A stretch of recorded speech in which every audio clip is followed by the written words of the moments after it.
Lockdown, the name itself, locking down, is like imprisoning someone. So there's restricted movement, there's restricted interaction, the social distancing to begin with.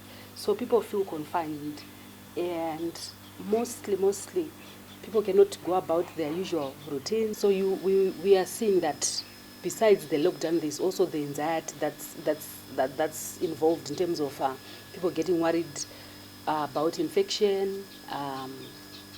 And then also not being able to be there for their relatives, some of them who have been infected, some of them who have died. So those are some of the challenges that lockdown is imposing on people. People are flooded with a lot of information about COVID.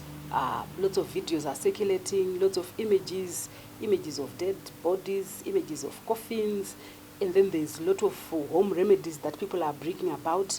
So, there's information overload, and people don't know what to do with that information. And now, because they are at home, they have got time to be, accessing all that information.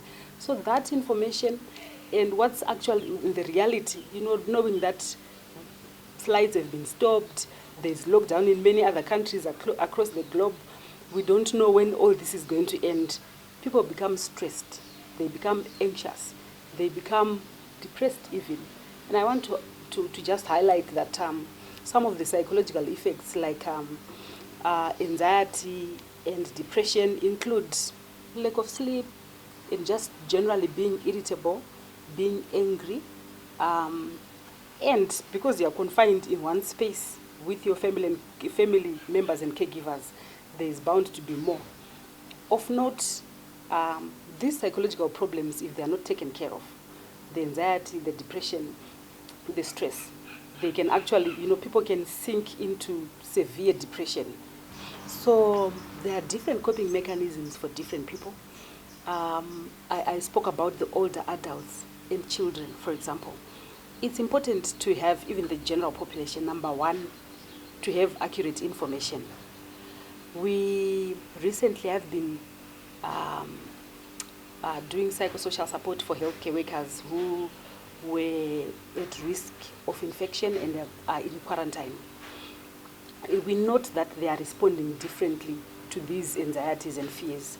Those people who are well informed about the condition, they are coping very well because they have got accurate facts. So the first thing is for people to get accurate facts about COVID. How is it transmitted? What are the symptoms? And how is it managed? Because some of the anxiety symptoms or some psychological symptoms also make someone compromise immune system, and some of them mimic even the COVID virus symptoms. For example, for your anxiety, you might have palpitations and shortness of breath. So if someone is not well informed, they might begin to panic and even compromise their immune system, making them vulnerable to infection. One of the things that we note about common mental disorders is that people become irritable. People become easily annoyed. They lose appetite, angry men. They lose sleep, and sleep has got ripple effects. All these things have got ripple effects. So you lose your sleep. It means in the morning you are cranky, and you also have even physical pain. Okay, so these psychological problems. So we've got a home that has got people who are anxious, people who are afraid, people who are angry about their circumstances, people who are anxious about not knowing what's going to happen to them, all confined in one place. So in the past, people would go out and not be in each other's space, at least for some time, and then come convene back home.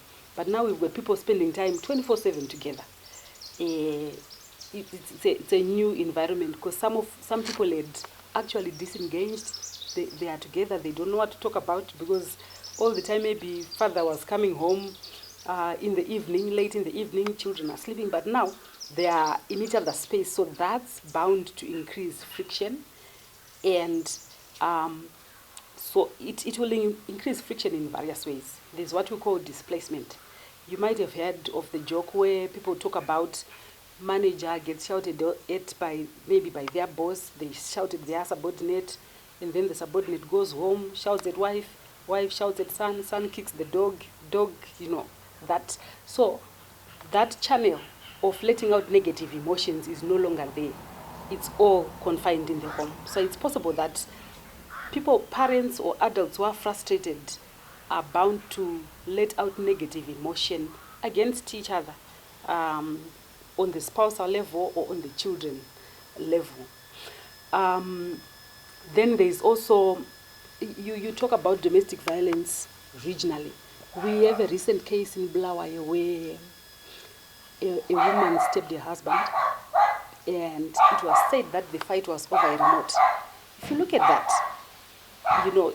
it's an unusual expression of anger. If you look at the matter that is supposed to have upset this woman, you can clearly see that there are underlying psychological issues there.